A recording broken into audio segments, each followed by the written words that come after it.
The movie is directed by Carlos Saldana, who's actually from here. So, I think it gives the movie a real personal touch. So even though the movie is about kind of talking birds and things that are not real, it has a real personal quality to it that you see in movies made by people who are kind of telling a story that's important to them, which is very rare in films, but of course a great advantage.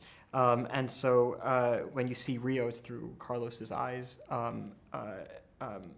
and it's through also my character Blue's eyes, who is from Minnesota, from a very different environment. So when he comes here, he's seeing things for the first time, and so it's a kind of a great introduction to Rio for an audience, as well as for my character, and it's through Carlos's paintbrush.